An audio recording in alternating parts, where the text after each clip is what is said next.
Kelapa Gading, Jakarta Utara, aktivitas belajar mengajar dilakukan secara daring pada Senin pagi.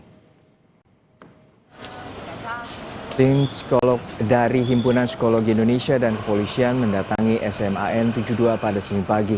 Mereka memberikan pelayanan penyembuhan trauma bagi siswa.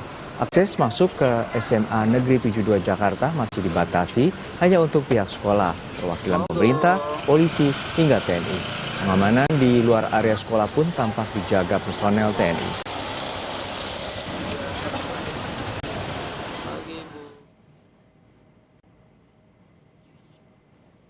Untuk mengetahui kegiatan belajar mengajar di SMAN 72 Jakarta pasca ledakan, sudah ada jurnalis Kompas TV, Medina Andas, dan juga juru kamera Jam Jari. Medina, untuk saat ini bagaimana kondisi SMAN 72 pasca ledakan yang saat ini juga belajar mengajarnya secara daring, dan apa saja kegiatan dan juga pemeriksaan yang telah dilakukan oleh pihak kepolisian?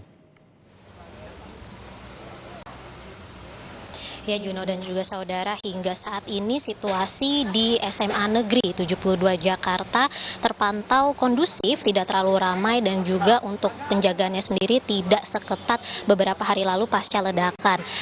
Dan untuk dari pantauan kami memang belum ada aktivitas apapun di sekitar lingkungan sekolah selain kedatangan para guru pada sekitar pukul 6 waktu Indonesia Barat tadi pagi, dilanjutkan dengan kedatangan para psikolog dari HIMSI, Himpunan Psikolog Indonesia, dan juga psikolog kepolisian yang datang sekitar pukul 7.30 waktu Indonesia Barat, dan juga kedatangan dari BNPT atau Badan Nasional Penanggulangan Terorisme yang datang sekitar pukul 10 waktu Indonesia Barat.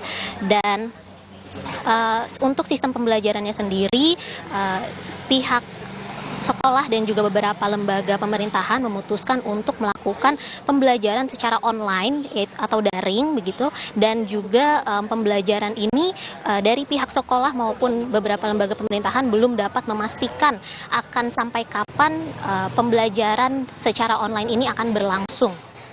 Namun juga untuk agenda hari ini, agenda pembelajaran hari ini akan fokus di counseling untuk trauma healing, untuk yang disediakan untuk para siswa untuk mengidentifikasi dan juga mereduksi trauma-trauma yang dialami oleh para siswa pasca ledakan yang terjadi Jumat lalu. Juno. Seperti apa penjagaan oleh pihak aparat gabungan di SMAN 72? Ya Juno dan juga saudara, untuk penjagaannya sendiri seperti yang bisa dilihat di belakang saya ini ada beberapa personil TNI AL, yang dimana personil TNI AL ini berjaga di depan gerbang SMA Negeri 72 Jakarta, dan memang pagar ini tertutup sangat rapat, aksesnya hanya boleh untuk guru, TNI AL, kepolisian, dan juga psikolog. Dan berdasarkan informasi yang kami dapatkan juga terdapat polisi yang berjaga namun di dalam area gedung sekolah untuk memastikan situasi tetap aman dan kondusif. Juno. Baik, terima kasih atas laporan lengkap Anda, jurnalis Kompas TV, Medina Andas, dan juga Jam Jari dari SMAN 72 Jakarta Utara. Menteri Sosial Saifullah Yusuf mengunjungi korban ledakan SMA Negeri 72 Jakarta yang masih dirawat di Rumah Sakit Islam Jakarta Cempaka Putih. Mensos Saifullah Yusuf memastikan pemerintah akan menanggung seluruh biaya perawatan hingga pemulihan para korban. Kunjungan kali ini dilakukan Menteri Sosial untuk memastikan penanganan dan kondisi terkini para siswa yang merupakan korban ledakan di SMA Negeri 72 Jakarta. Mensos Saifullah menyebut dari 13 korban yang masih dirawat di Rumah Sakit Islam Cempaka Putih, 2 orang diantaranya masih berada di ruang ICU dan HCU dengan kondisi yang membaik. Ia juga menambahkan pemerintah pusat dan daerah akan berkolaborasi untuk menanggung biaya perawatan korban hingga ke masa pemulihan. Kementerian Sosial memberikan dukungan-dukungan yang diperlukan setelah nanti dari rumah sakit ini, mulai dari rehabilitasinya, masa-masa pemulihannya, sampai nanti mungkin jika diperlukan dengan program-program pemberdayaan.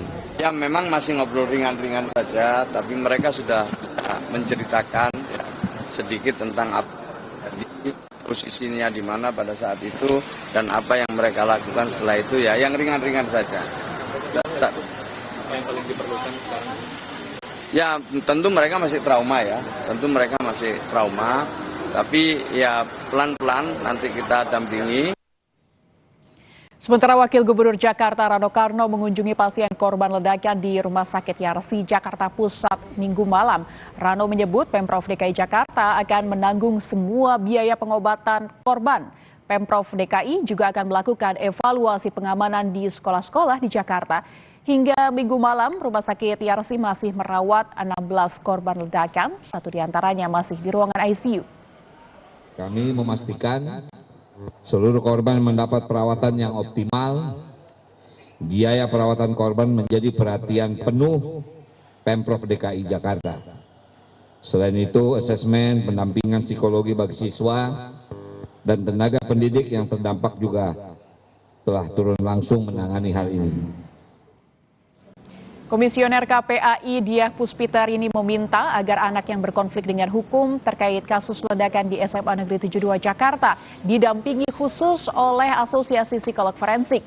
Selain sebagai bentuk pendampingan, Apsifor diharapkan bisa menggali motif anak berkonflik dengan hukum ini.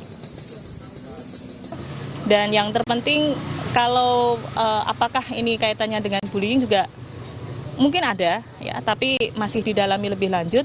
Yang jelas memang semuanya anak ini kami minta untuk didampingi Apsifor, Asosiasi Psikolog Forensik, agar mengetahui sampai ke detailnya kenapa motif anak ini melakukan demikian. Berbeda dengan yang lain. Jadi KPAI meminta untuk si anak yang berkonflik dengan hukum ini Apsifor khusus. Ini kami meminta dari KPPA juga untuk mendampingi. Tim psikolog dari KPPA dan juga Peksos untuk berada di lingkungan, mengetahui apa yang terjadi di lingkungan anak ini. Komisi Perlindungan Anak Indonesia (KPAI) meminta agar anak yang berkonflik dengan hukum terkait kasus ledakan di SMAN 72 Jakarta didampingi khusus oleh Asosiasi Psikologi Forensik Indonesia. Selain sebagai bentuk pendampingan, Apsifor diharapkan bisa menggali motif anak berkonflik dengan hukum. Sekali lagi tadi beliau menekankan bahwa ini menjadi peringatan bagi kita semua. Jadi tadi beliau juga menyampaikan bahwa memang kita perlu menumbuhkan kembali kepedulian sosial, menghidupkan kembali kehidupan bermasyarakat kita. Beliau tadi juga membahas bagaimana Karang Taruna harus aktif kembali, Pramuka harus aktif kembali. Kalau di lingkungan sekolah, bagaimana juga para guru dan tenaga pendidik harus lebih aware atau perhatian manakala ada sesuatu yang dirasa mencurigakan, termasuk beliau tadi menyampaikan bahwa kita masih juga harus berpikir untuk membatasi dan mencoba bagaimana mencari jalan keluar terhadap pengaruh-pengaruh dari game-game online, karena tidak menutup kemungkinan game-game online ini ada beberapa yang di situ ada hal-hal yang kurang baik yang mungkin itu bisa mempengaruhi generasi kita ke depan gitu. Kompas Siang